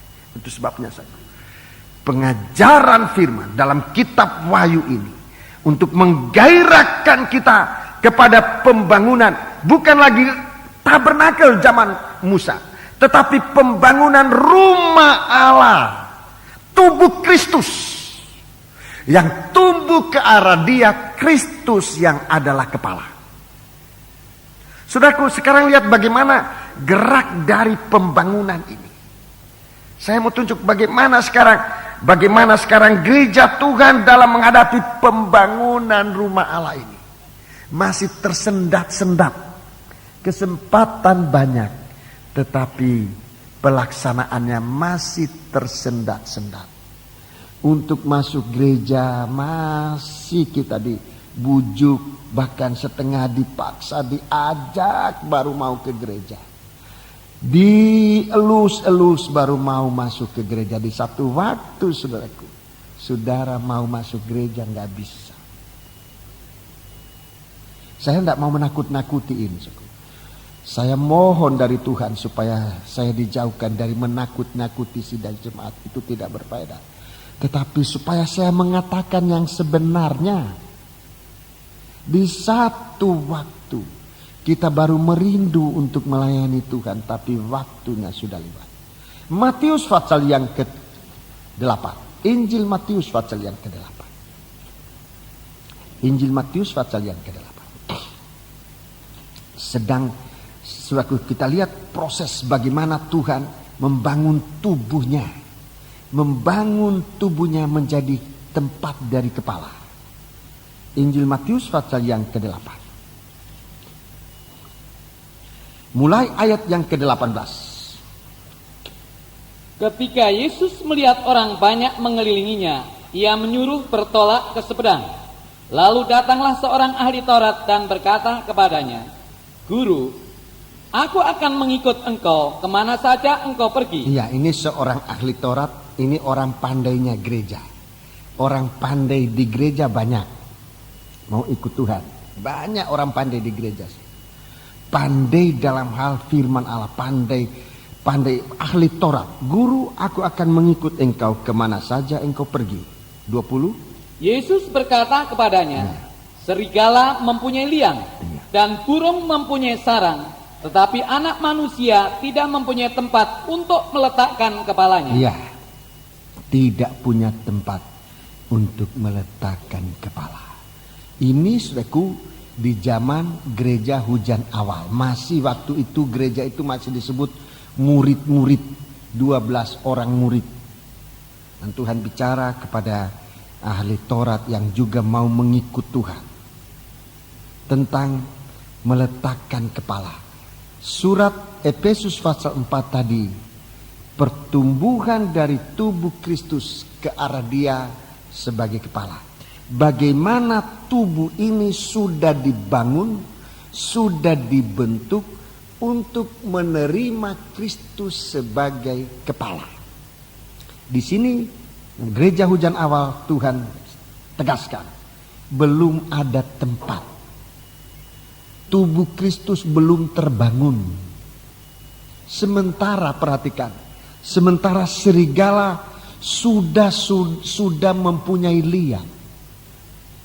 Serigala sudah mempunyai formasi untuk berkembang dan menyerang tubuh Kristus. Saudara-saudara perhatikan gerak ini. Serigala itu binatang buas. Kebuasan dari daging yang ada di dunia ini sudah dalam formasi untuk menyerang gereja Tuhan. Dia bagikan serigala yang sudah punya sarang, sudah punya kubu, siap untuk menghancurkan gereja Tuhan. Sementara gereja Tuhan belum terbentuk, kita bisa ketinggalan. Burung di udara sudah mempunyai sarang. Itu burung di udara. Kalau serigala itu bicara tentang ganasnya daging ini. Ganasnya daging di dunia sekarang ini sudah mempunyai formasi yang kuat, sudah punya kubu yang kuat untuk menghancurkan iman dari anak-anak Tuhan.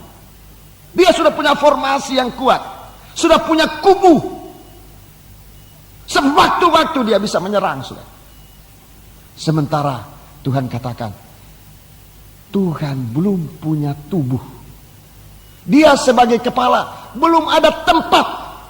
Tubuh Kristus belum dibangun. Surat Efesus, tubuh Kristus baru mulai dibangun. Dengan adanya jabatan-jabatan dari anak Allah dan karunia-karunia Roh Kudus untuk membangun tubuh Kristus yang tumbuh ke arah Dia sebagai kepala. Kita sekarang dalam proses pembangunan tubuh. Sementara daging dengan segala keganasannya sudah dalam formasi lengkap, punya kubu, punya benteng pertahanan. Burung di udara bicara tentang najisnya daging ini oleh kuasa-kuasa roh daging, roh setan. Najisnya daging ini sudah merajalela, saudara. Sarang burung bukan hanya untuk sekedar tidur. Burung untuk tidur tidak perlu punya sarang. Dia di atas pohon aja. Di kabel-kabel listrik, kabel telepon dia hingga pajama. Kalau untuk tidur cukup itu. Tapi kalau ia sudah membuat sarang, itu artinya burung itu sudah mulai mau bertelur. Untuk mengembang biakan keturunannya. Dari satu burung bisa menjadi 2 burung, bisa menjadi 3 burung. Kejahatan bertambah-tambah. Kuantitas dan kualitas kejahatan kita lihat di hari-hari ini makin bertambah-tambah. Sementara gereja belum masuk dalam penyucian. Jangankan bicara tentang penyucian, saudaraku, tentang pembentukan pun masih tersendat-sendat. Masih saja kita menantang gerakan pembentukan tubuh Kristus. Saudara-saudara, kita ketinggalan. Dan ini perlu diperhitungkan. Di sini kita lihat serigala, ganasnya daging sudah siap untuk menyerang. Sementara kotor najisnya daging, suatu dosa-dosa yang dulu tidak ada menjadi ada. Suatu bukan hanya di kalangan dewasa orang tua, sampai kalangan muda remaja, sampai di anak-anak. Kalau saya bicara ini, saya mohon pengertian kita semua orang tua, anak-anak muda. Di dalam gereja kita terdapat suatu aksi teror yang bisa merusak, yaitu main telepon-teleponan yang tidak benar. Ini perlu kita orang tua juga saling waspada. Ini terjadinya dari anak-anak muda, dari remaja-remaja, untuk menjatuhkan temannya, dalam hal-hal yang sangat tidak baik. Dan kalau saya bicara sekali lagi ini, saya tidak bermaksud untuk menekan seseorang, tidak. Saya sendiri tidak tahu siapa yang melakukan itu. Tetapi itu sudah berjalan di antara kaum muda. Dan ada yang sudah jadi korban. Kasihan, saudara. Kasihan. Supaya kita angkat bersama, jangan korban ini bertambah menjatuhkan. Ini, saudaraku, setelah saya mendengar itu, saya melihat bagaimana perkembangan burung ini justru membuat sarang di dalam gereja Tuhan. Ini dosa di zaman saya dulu sebagai orang muda nggak ada. Ini memang waktu itu kalau kami zaman itu di zaman saya, orang punya telepon itu orang yang kelas tinggi. Sekarang telepon sampai di bawah jembatan ada telepon. Dari mana saja bisa telepon. Tetapi sudah digunakan untuk membuat sarang. Sarang dari burung. Isi dari telepon-telepon tadi ini ada yang menyangkut soal seks. Saya kasih tahu kepada sidang jemaat ini supaya kita berjaga semua. Orang tua dan anak muda, kalau saudara yang melakukan itu, stop, berhenti, jangan lakukan itu. Ini nasihat saya sebagai gembala. Jangan lakukan itu lagi. Saudara sedang diperangkap oleh roh najis ini. Dan saudara akan menjadi korban. Tolong perhatikan ini. Ini nasihatnya gembala. Tolong hentikan itu. Ini suatu jaringan. Jaringan kejahatan ini sudah merupakan sarang di mana burung akan bertelur memperbanyak jenisnya. Jenis dari kejahatan ini nanti akan bertambah-tambah. Saudara nanti akan melihat jenis-jenis kejahatan yang tidak terpikirkan. Tidak terpikirkan, kita orang tua tidak bisa kaget melihat, saudara. Itu bisa terjadi bahkan sampai kepada anak-anak. Ini saya ceritakan bukan kepada kaum muda, bukan untuk menelanjangi saudara, sebab mungkin juga orang tua yang melakukan, saya nggak tahu.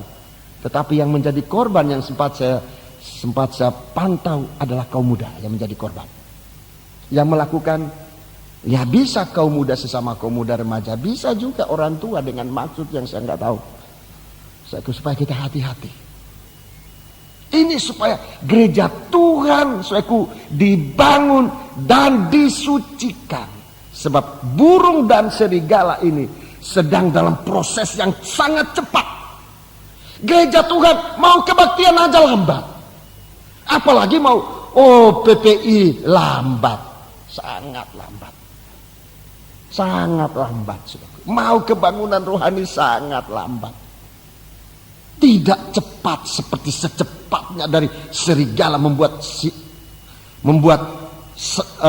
liangnya, seperti burung membuat sarangnya. Gereja Tuhan belum terbentuk. Sementara waktu sangat singkat. Waktu sangat singkat. Apakah kita mau lipat tangan sebentar lagi?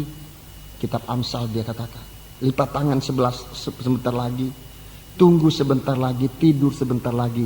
Sementara penderitaan makin mendekat. Kepapaan makin mendekat. Bukankah kita harus bangun dalam hal ini? Dan ini sarang burung ini merajalela sampai di dalam rumah tangga. Suami istri terancam oleh hal-hal semacam ini. Kalau kita tidak lekas, rohani kita tidak lekas dibangun oleh firman Allah, saudaraku, akan benar menjadi korban. Sementara saudaraku, dalam kitab Wahyu ini Tuhan mau nyatakan segala sesuatu yang akan terjadi. Kita baca Injil Matius pasal 8 tadi sampai dengan ayat yang ke-20. Ayat 21 sekarang. Seorang lain, yaitu salah seorang muridnya, berkata kepadanya, Tuhan, izinkanlah aku pergi dahulu menguburkan ayahku. Terus. Tetapi Yesus berkata kepadanya, ikutlah aku. Dan dialah orang-orang mati menguburkan orang-orang mati mereka. Lihat, ini gerakan. Gerakan untuk ke arah Kristus yang adalah kepala. Dalam Efesus 4. Gerakan mengikut Yesus. Gerakan membangun tubuh Kristus ini. Tuhan mulai tunjuk kenapa atau mengapa tubuh Kristus ini belum terbangun. Tuhan mulai adakan koreksi lebih dahulu. Koreksi lebih dahulu terhadap murid-muridnya. Murid-murid ini orang-orang pilihan. Saudara-saudara adalah orang-orang pilihan. Kita adalah orang-orang pilihan. Coba sudah lihat di sini apa sikapnya orang pilihan dalam menghadapi gerakan pertumbuhan ke arah Kristus sebagai kepala. Bukan ikut Tuhan, tetapi berbalik. Urus urusan yang mati. Urus tubuh yang mati, bukan tubuh Kristus yang hidup. Mau mengkuburkan Bapa yang mati. Ini jenazah. Ini kalau saya bicara ini bukan suatu mengajar kita untuk tidak sopan, tidak hormat kepada orang tua. Orang tua meninggal. Oh tadi Pak Pendeta bilang biar orang mati aja di sana. Saya tidak mau pergi ke tempat papa meninggal, biar aja. Bukan itu. Ini punya arti rohani. Ini arti rohani, arti yang mendunguan bagi kita. Bapa yang mati ini menunjuk kepada tubuh yang mati, urusan-urusan yang mati. Perkara-perkara yang ada kaitannya dengan kematian. Dengan perkara-perkara yang tidak ada tanda kehidupan di dalamnya. Kalau kita hamba-hamba Tuhan, saya sibuk dengan organisasi. Organisasi satu tubuh, tapi bisa menjadi tubuh yang mati. Sementara bagaimana kita harus digerakkan untuk dalam kegiatan pembangunan tubuh Kristus yang hidup, yang layak menerima Kristus sebagai kepala. Dia adalah hidup. Kita sibuk dengan urusan organisasi, sibuk dengan urusan pribadi. Ini mati, ini semua mati. Mengutamakan saudaraku yang pribadi dulu. Sementara ini urusan pembangunan tubuh Kristus kita abaikan. Biar dulu kalian pergi aja, aku ke sana dulu nanti. Tuhan katakan, kamu jangan begitu. Di saatnya nanti kita biar perkara-perkara yang mati diurus oleh orang-orang yang mati. Di saat itu nanti kita membutuhkan perhatian kita hanya kepada Tuhan. Jadi kalau orang Kristen sendiri, orang pilihan Tuhan, sangkor para imam-imam saudaraku, tidak setia pada pelayanannya karena sibuk dengan perkara-perkara dunia yang mati ini saudaraku. Kapan tubuh Kristus terbangun? Kapan? Kalau semua orang datang, maaf bro saya tidak bisa karena ini, itu memang masuk akal. Seperti ayah meninggal. Coba, siapa mau larang? Kalau saudara datang ke saya, om saya tidak bisa nyanyi sebab papa saya meninggal. Coba kira-kira apa jawaban saya? Apa saya mau larang orang semua? Oh jangan pergi ke sana. Jadi ditimbang dengan pentingnya, memang serius, memang sangat penting saudaraku. Kalau saudara datang kepada saya dalam hal semacam ini, saya pasti katakan jangan pergi, atau pergi saja, tidak usah ikut latihan. Pasti saya katakan begitu. Sebab saya manusia daging. Satu waktu kita puasa sembahyang di Batu, seorang ibu waktu itu dia masih menyusui, anaknya masih bayi. Dia ikut. Saya nggak tahu waktu itu dia ikut. Dia berdoa di sana. Doa itu waktu itu memang diberkati oleh Tuhan, dan bukan hanya waktu itu, tapi selalu doa itu diberkati oleh Tuhan. Di waktu itu saya nggak tahu bahwa ada seorang ibu yang meninggalkan anaknya, masih nyusu, sakit lagi. Kemudian pulang dari Batu dia saksi, waktu itu anak saya tinggalkan, saya kaget setengah mati. Saya bilang kalau you tanya sama saya pada waktu itu, bagaimana? Ini anak saya dalam keadaan begini, tapi saya merindu untuk ke Batu. Apa boleh? Saya pasti bilang nggak boleh. Pasti saya bilang nggak boleh. Sebab saya manusia. Saya seorang ayah tahu apa artinya anak, apa artinya cucu. Tahu itu saudara. Manusia ini memikirkan perkara-perkara yang mati. Nah ini, Banyak kali kita diperhadapkan semacam itu. Tapi kalau saya berikan contoh-contoh ini, jangan ikut-ikutan. Saudara harus bertindak sesuai dengan bagaimana, sejauh mana iman saudara. Jangan sekedar ikut-ikutan. Ya? Jadi itu. Ini murid-murid orang pilihan. Orang pilihan. Yang tadi saya saksikan, dia bukan seorang imam, dia seorang anggota biasa. Tapi dia melakukan itu dengan sangat berani. Sesudah dia lakukan baru dia kasih tahu. Dan saya kaget. Saya katakan, kalau engkau pamit sebelum berangkat ke Batu, pasti saya bilang jangan pergi ke Batu. Pasti itu. Dalam keadaan saya sebagai manusia. Sebab manusia ini ditandai dengan kematian. Jadi kita tidak harus mengikuti keputusan daging yang ditandai dengan kematian. Ya.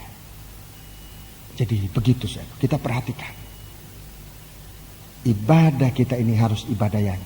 Coba ayat 23. Ayat 23 sampai dengan ayat 27. Ayat 23 sampai 27. Lalu Yesus naik ke dalam perahu dan murid-muridnya pun mengikutinya. Ya. Sekonyong-konyong mengamuklah angin ribut di danau itu sehingga perahu itu ditimbus gelombang, Ya. tetapi Yesus tidur. Maka datanglah murid-muridnya membangunkan dia, katanya, Ya. Tuhan, tolonglah, kita binasa. Ia berkata kepada mereka, mengapa kamu takut? Kamu yang kurang percaya? Ya. Lalu bangunlah Yesus menghardik angin dan danau itu, maka danau itu menjadi teduh sekali. Dan heranlah orang-orang itu, katanya, orang apakah dia ini? Sehingga angin dan danau pun taat kepadanya. Ya. Ini sudah dalam perjalanan. Kalau tadi masih di tepi laut. Orang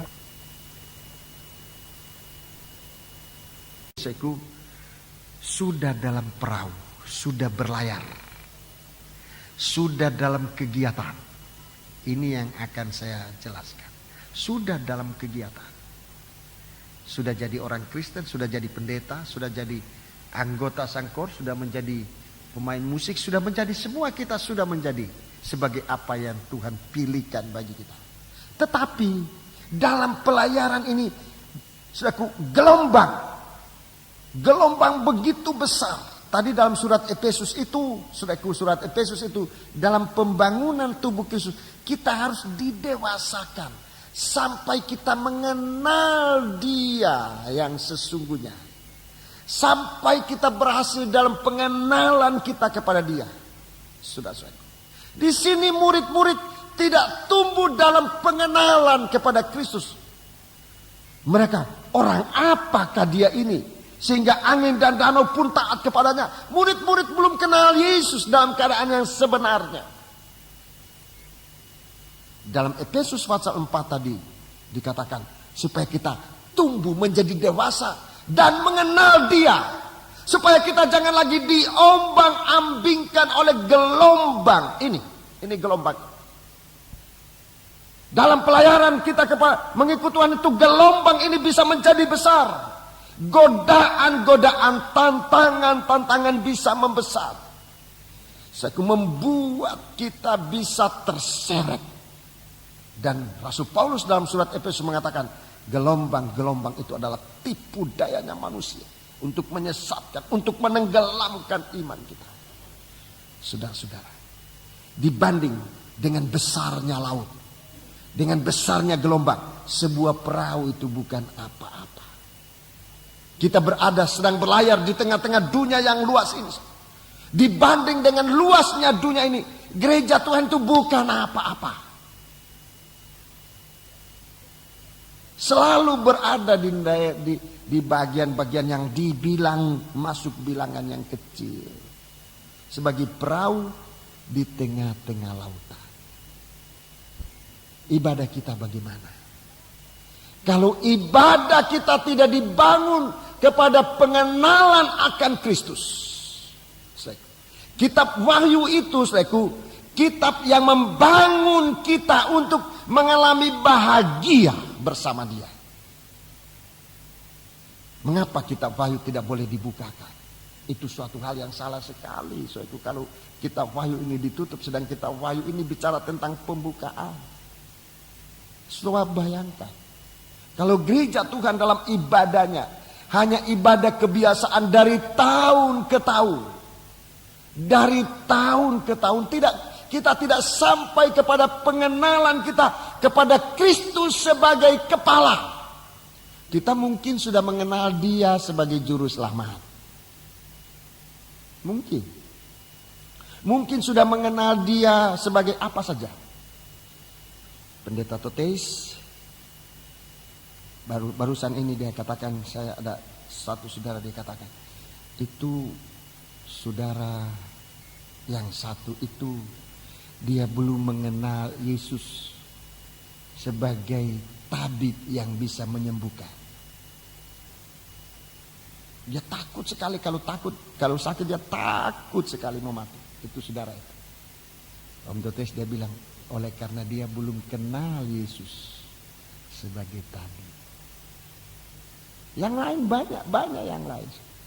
Kalau kita dalam percobaan karena ekonomi takut mati kelaparan, kita belum kenal Dia sebagai roti kehidupan. Sementara kita pegang roti, yang bahkan roti kehidupan malah takut kelaparan, itu kan tidak masuk akal harusnya. Tidak masuk akal. Sedang gereja Tuhan nanti akan dicoba dalam soal itu. Sebenarnya pembukaan firman Allah ini untuk mengenal Dia dengan lengkap sebagai orang dewasa, supaya kita jangan terombang ambing nanti. Supaya kita mengalami kebahagiaan. Di saat lapar kita bahagia. Setan putus asa, tidak bisa menggoda kita. Di saat kita miskin kita bahagia. Di saat kita diolok kita bahagia. Matius pasal 5. Bahagia. Itu sebetulnya semua adalah penderitaan daging. Tetapi Alkitab katakan, berbahagialah orang miskin, berbahagialah orang lapar, berbahagialah orang menangis, berbahagialah kamu kalau diolok, kalau disiksa. Berbahagia. Itu bagaimana bisa berbahagia? Hanya kita bisa terima kalau kita bisa memandang dan menerima Kristus dalam kehidupan kita sebagai kepala. Kalau kita tumbuh ke arah Dia sebagai kepala, di saat semacam itu, apapun yang diperlakukan dalam kita bahagia. Saya percaya, saudaraku, perahu di mana Yesus ada ini, di mana angin begitu keras, di mana gelombang mungkin sudah memenuhi perahu itu. Selama Yesus ada dalam perahu itu, mungkin saja itu perahu masuk di dalam air, tetapi murid-murid tidak akan mati. Sudah percaya? Tidak ada sehelai rambut mereka akan gugur dari kepala mereka yang tidak diizinkan oleh Tuhan. Tetapi inilah kehidupan ibadah kita. Ibadah yang tidak bisa membangunkan Yesus. Ibadah secara kebiasaan, tidak bisa membangkitkan hati Tuhan untuk mengasihi kita. Seringkali Tuhan mengatakan, hatiku kasihan, hatiku tergairah untuk orang-orang banyak. Hatinya Tuhan tergairah bangkit untuk mengasihi orang-orang yang lapar. Waktu Dia menghadapi 4.000 orang. 4.000 orang yang ikut dalam kebaktian. 3 hari lamanya mereka berbakti, tidak makan, tidak minum. Saya belum pernah mengalami ibadah semacam itu. 3 hari 3 malam, tidak makan, tidak minum, ikut. Tapi Tuhan katakan setelah 3 hari, hatiku jatuh kasihan terhadap orang-orang. Itu ibadah yang sungguh-sungguh. Tetapi murid di sini membuat Yesus malah tidur. Kita menjadi pengikut yang setia. Yesus tidur, kita ya ikut-ikut tidur. Di gereja bukan Yesus yang tidur, kita yang tidur. Ibadah semacam ini tidak mampu mengatasi masalah. Ibadah tidur itu tidak mampu mengatasi. Jangankan masalah, saudara. Jangankan masalah. Belum menjadi masalah kita sudah tersandung. Apalagi kalau sudah masalah, tidak mampu. Sebab ibadah kita ibadah tidur. tidak mampu mengatasi masalah. Di murid-murid menjadi sadar. Waktu gelombang itu datang, mereka kemudian disadarkan untuk tumbuh, untuk pergi ke arah dia, Kristus yang ada dalam perahu itu. Dia dibangunkan. Biar murid sudah lari sana sini, gelombang tetap gelombang. Lain kali dalam percobaan kita sudah lari sana sini, pindah gereja sana, pindah gereja situ. Saudaraku, bukan saya larang saudara pindah-pindah, tetapi memang kurang tepat kalau saudara tidak dalam ibadah tidak menggairahkan hati Tuhan. Dia lari sana sini, masalah tetap tidak selesai. Kenapa? Sebab dalam kita beribadah, kita tidak membangkitkan hatinya Tuhan. Tapi waktu murid-murid saudaraku membangkitkan hatinya Tuhan, datanglah murid-muridnya membangunkan dia, katanya ayat 25, tolong Tuhan, tolong kita binasa. Ini suatu doa yang menggairahkan hati Tuhan. Ini bukan doanya orang ngantuk. Ini bukan ibadahnya orang ngantuk. Ibadah yang sungguh-sungguh menggairahkan hati Tuhan. Dan tadi saya katakan, bukan sikap kita kesana kemari, tetapi kalau kita kesana kemari itu karena ingin menemukan sesuatu yang dapat membawa kita kepada Kristus sebagai kepala. Itu yang membangunkan. Jadi saudara jangan salah mengerti, bukan saya larang jangan kesana kemari. Kalau kesana kemarinya itu hanya karena tersandung di sini pindah di sana juga ada sandungan. Di sana sandungan, pindah sana ada juga sandungan. Tetapi kalau kita kemana-mana untuk mencari, sampai di mana kita bisa menemukan Kristus sebagai kepala dalam ibadah kita. Ibadah semacam ini Tuhan perhatikan. Sikap saudara yang sudah mungkin berkeliling dari gereja sana ke gereja situ dan sebagainya, untuk mencari Kristus sebagai kepala. Ini menggairahkan hati Tuhan. Doa saudara dijawab oleh Tuhan. Yesus bangkit. Dia yang mampu meneduhkan ombak. Dan ombak itu berhenti. Segala kecamuk dalam hati kita dihentikan oleh Tuhan. Begitu kita menemukan Kristus sebagai kepala, kita menjadi kenal dia. Kita tumbuh. Inilah yang Tuhan rindukan. Dalam kitab Wahyu nanti akan dibicarakan banyak mengenai hal ini, mengenai hal-hal yang masih rahasia. Pada kesempatan-kesempatan berikut saya akan menjelaskan kitab Wahyu ini sejauh mana Tuhan berikan. Jadi suatu inti dari kitab Wahyu ini, perhatikan, suatu kebahagiaan. Berbahagialah orang yang membaca, berbahagialah orang yang mendengar, berbahagialah orang yang menyimpan dan melakukan firman nubuat dalam kitab. Ini kebaktian pertama untuk kitab Wahyu. Puji Tuhan. Kita bangkit berdiri. Kita akan mengakhiri kebaktian ini dengan menggunakan perjamuan suci. Mari kita bangkit berdiri. Pelayan perjamuan suci, silakan maju ke depan. Kita bangkit berdiri. Kita bangkit berdiri. Pelayan perjamuan suci tampil ke depan. Sebelum kita menggunakan perjamuan suci, kita melakukan sebuah nyanyian.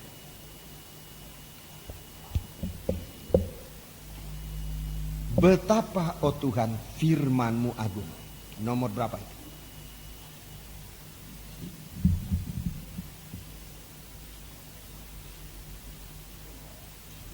(74) Betapa, oh Tuhan, firman-Mu agung.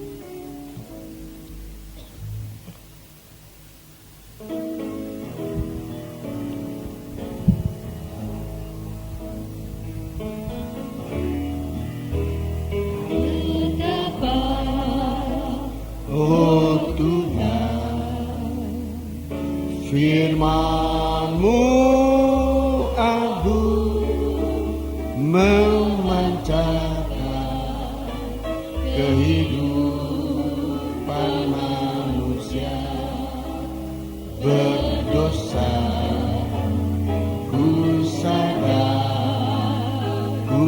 bertobat akan hidupku yang telah jauh dari sisimu.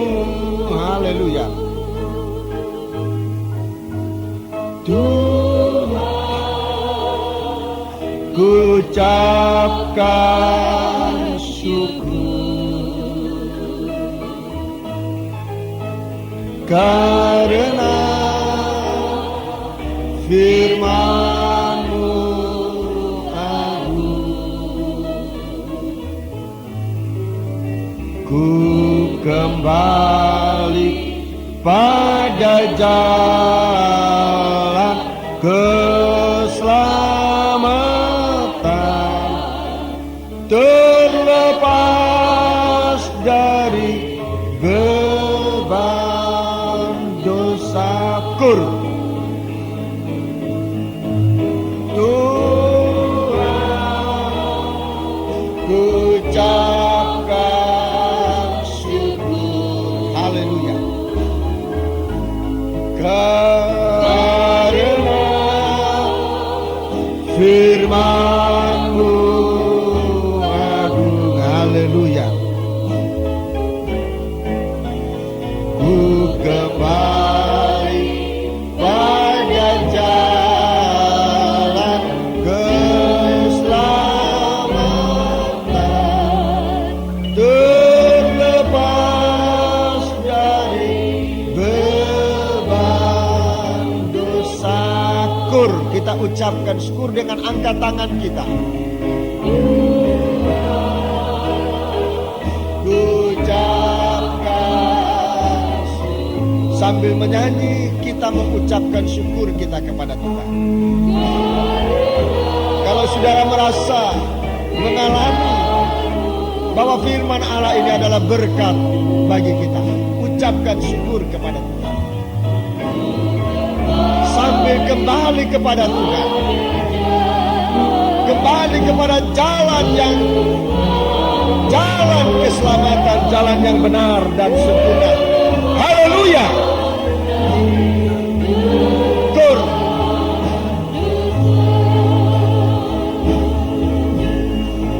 Tuhan, ku ucap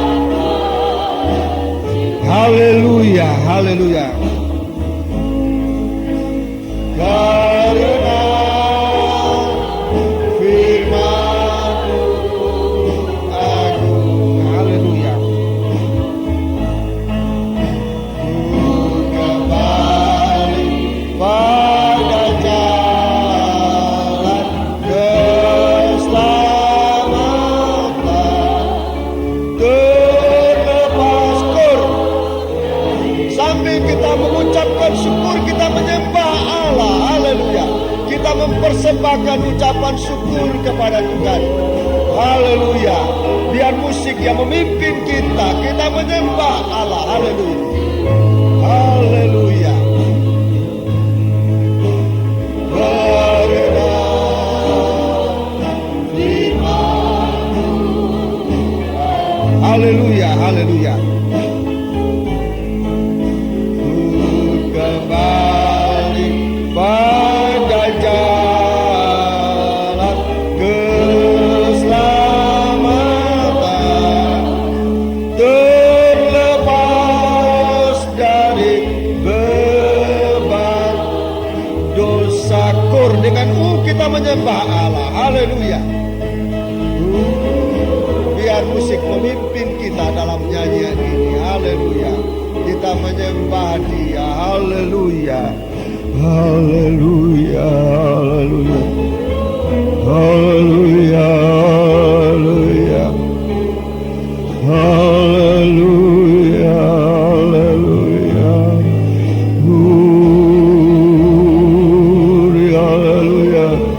Haleluya. Haleluya. Haleluya. Haleluya. Kita angkat tangan, kita menyembah Dia. Haleluya. Haleluya. Haleluya. Haleluya. Haleluya.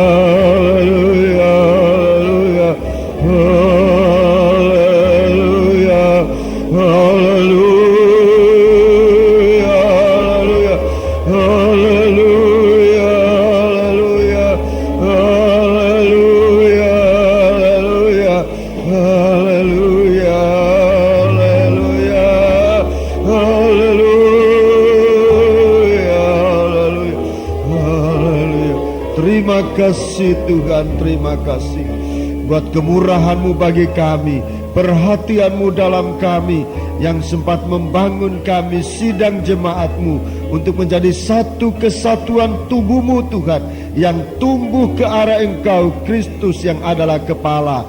Dari tempat itu kami akan tumbuh di dalam bagian masing-masing dalam kasih-Mu Tuhan.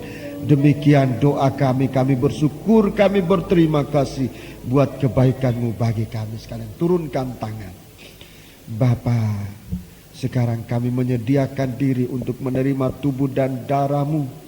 Kami mengakui dan menyadari dalam kami banyak kesalahan, banyak kekurangan kami, membuat kami jauh dan tidak layak untuk menerima berkat-Mu. Tetapi setelah firman-Mu disampaikan bagi kami mengaku segala kekurangan, segala salah perbuatan kami, perkataan kami, solat tingkah laku kami Tuhan. Ampuni kami sekalian sekarang Tuhan. Layakan kami menerima berkat dari perjamuan suci ini yang akan kami terima. Dan berkati perhimpunan kami Tuhan.